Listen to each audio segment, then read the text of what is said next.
Goat very good batting lineup. అద్భుతమైనటువంటి comeback చేశారు. ముఖ్యంగా లాస్ట్ మ్యాచ్ విక్టరీ చాలా కాన్ఫిడెన్స్ ఇచ్చి ఉంటుంది వాళ్ళకు, ఎందుకంటే చెన్నైలో ఓడించడం అండ్ దట్టు ఇప్పుడు టాప్ 2లో వెళ్ళేందుకు ఒక అవకాశాన్ని పొందున్నారు కనుక ఐ థింక్ అన్ని కూడా కాంబినేషన్స్ వర్కౌట్ అవుతున్నాయి మెల్లమెల్లగా. స్టార్టింగ్లో ఉన్నట్కర్ సరిగ్గా బౌలింగ్ చేయలేదు, పటేల్ సరిగ్గా బౌలింగ్ చేయలేదు, హర్షల్ పటేల్. బట్ ఎప్పుడైతే హెంగేను హుసైన్ ఆడించడం మొదలుపెట్టారో ఇద్దరు అద్భుతంగా సపోర్ట్ చేస్తున్నారు. అండ్ కమిన్స్ వచ్చిన తర్వాత ఆ స్ట్రెంత్ అనేది బౌలింగ్లో కనబడుతూనే ఉంది and is leading of course by example. Final సమీకరణాలు ఎలా ఉండబోతుంది? టాప్ 4 లో ఎవరు ఉంటారు? ఐ డోంట్ థింక్ ఏం చేంజెస్ చేయకపోవచ్చు. లాస్ట్ మ్యాచ్లో ఏవైతే కాంబినేషన్స్ తోటి వెళ్ళారో అదే కాంబినేషన్స్ వెళ్ళాడు. బట్ ఈరోజు బెంగళూరులో ఏదైనా ఒకటి 2 మార్పులు ఉండవచ్చు, కానీ నేను అనుకున్నా హైదరాబాద్ నేను అనుకుంటా I don't think they are going to make many changes actually.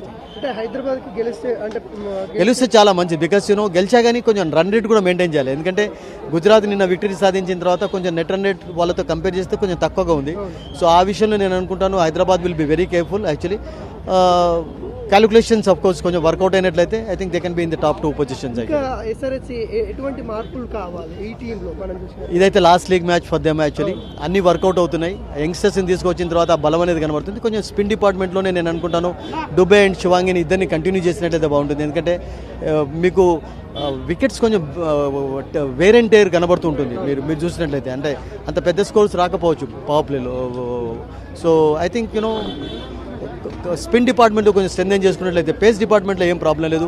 ఆ యంగ్స్టర్స్ ఎప్పుడైతే యాడ్ అయిపోయినారో మలింగాతో కలిసి కమిన్స్తో కలిసి అందరూ కూడా కాంబినేషన్గా చక్కగా బౌలింగ్ చేస్తున్నారు కనుక స్పిన్ విషయంలోనే కొంచెం ఒక ఎక్స్ట్రా స్పిన్నర్ ఇంక్లూడ్ చేసినట్లయితే it can work out. Actually they have got Abhishek శర్మను కూడా స్పిన్నర్గా ఉపయోగించుకోవచ్చు. నితీష్ కుమార్ రెడ్డిని కంటిన్యూస్గా కూడా వేయించవచ్చు, because Nitish Kumar Reddy last year అసలు యాక్చువల్గా బౌలింగ్ చేయలేదు. ఈ సంవత్సరం బౌలింగ్ చేస్తున్నాడు, బ్యాటింగ్ చేస్తున్నాడు, క్యాచెస్ తీసుకుంటున్నాడు. సో అతని బౌలింగ్లో కొంచెం నేను అనుకుంటాను 4 ఓవర్స్ కూడా స్టార్టింగ్లో, బికాస్ అతన్ని చాలా అద్భుతంగా ఉపయోగించుకుంటున్నాడు కూడా captain Cummins. So I think he should play key role today. Sir ఈ మ్యాచ్ ఒకవైపు అయితే 4th ప్లేస్ కోసం ఆల్మోస్ట్ ఇంకా 3 జట్లు కోసం పోరాడుతూ ఉన్నాయి. ఇటు ఆర్ఆర్ కావచ్చు, కేకేఆర్ కావచ్చు, ఇవన్నీ కూడా. రాజస్థాన్ రాయల్స్ కు స్ట్రేట్ అవే ఛాన్స్ ఉంది. వాళ్ళకు ఒకవేళ వాళ్ళు విక్టరీ సాధించారంటే మిగతా టీమ్స్ అన్ని కూడా ఇంటి దారి పడతాయి.